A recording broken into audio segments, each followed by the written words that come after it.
Welcome back, Rush Limbaugh, to Cutting Edge Societal Evolution. Many people think the Republican Party needs new leadership. And many people, it couldn't be more clear. Republicans across this country spoke and have been speaking, but they spoke most recently in November elections. But it's not just elections. Landslide elections to recent polling demonstrate overwhelming no confidence in current leadership. I don't think there is any mistaking the direction Republican voters seek. I don't think there's anything ambivalent about any of this. And I don't think there's any room for misunderstanding. And you can do all the Google analytics you want, but I don't think there's any level, any reason, there's not even any room for misinterpretation here. This is perfectly clear what has happened. As far as Republican voters are concerned, from amnesty to Obamacare to spending to the budget, there is no uncertainty. They want Obama stopped. They don't want bipartisanship. They don't want cooperation. They don't want Washington to work, and they don't want to hear people brag about the definition of Washington working equaling how many bills have been passed. How many bills have been passed is where the problems begin. Because every time a bill has been passed, some kind of freedom has been lost. In some cases, a lot of it. From separation of powers to borders, there isn't any gray area. Republican voters stand out clear about their desires. And the demarcation lines are very simple. The Republican Party leadership can either follow the Chamber of Commerce and the donor class, or they can follow their voters. They've thrown in with the donor class.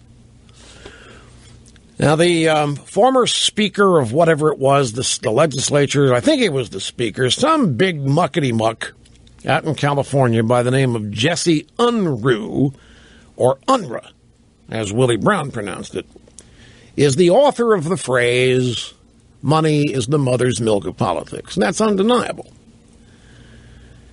The Chamber of Commerce and the donor class, that's the source of big bundled bucks.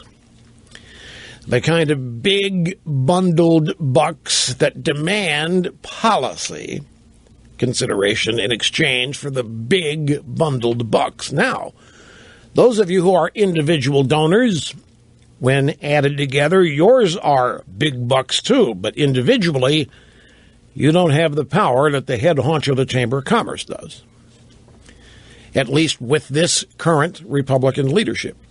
And it isn't just the chamber, it's certain people on Wall Street, certain people in finance. But that's pretty much the line of demarcation. And the Republican leadership, I don't think there's any gray area about this. The Republican leadership seems to have thrown in with the chamber and the donor class rather than follow its voters, which, if they did, they would thrive. It's exactly as I stated yesterday. I think if the Republican Party would get rid of this absolute inane fear they have, if they could somehow be lobotomized, to take the name Goldwater out of their brains, if they just simply got rid of this silly notion that their route to success is a northeastern liberal to moderate Republican that can work with the Democrats or whatever, and finally nominate a conservative, I don't think they have any idea the groundswell of support that would descend upon them from all corners of this country.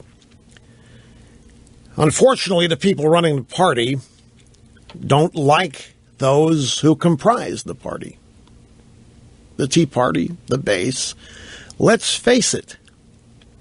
They think the Tea Party is a bunch of kooks. They think the Tea Party is a bunch of, maybe some of them think they're decent people. They just don't get it, how Washington works. They're rubes, and they just don't. The typical way Democrats have always looked at people. Democrats hold average Americans in contempt by definition.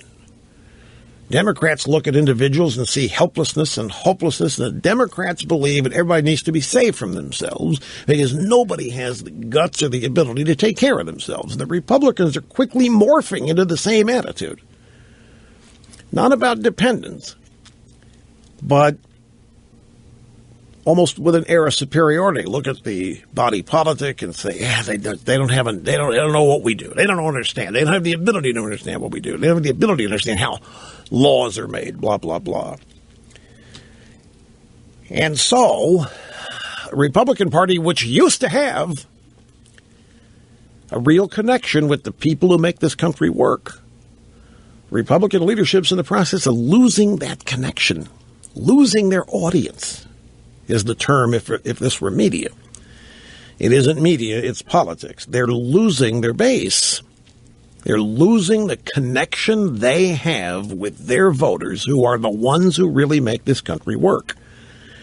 And those people who make this country work in increasing numbers, don't trust Boehner and others in the Republican leadership, and they don't trust Washington as a whole. They trust in God. That's another story from yesterday we're going to get to. The fact that American exceptionalism is actually rooted in Christianity. And it's a Wall Street Journal story from December 30th about how many people in this country actually are Christian. It will stun you. The Republican base trusts in God, trusts in families, free markets, Constitution. And they're sick of the BS. Sick of being told what to eat. Sick of being told what to drive. Sick of being told how to keep warm. Sick of being told it's cold in Chicago in December and January when it's supposed to be. They already know it's cold. And they're sick of being told how to stay warm when it gets cold. They're sick of being insulted. Back in a minute.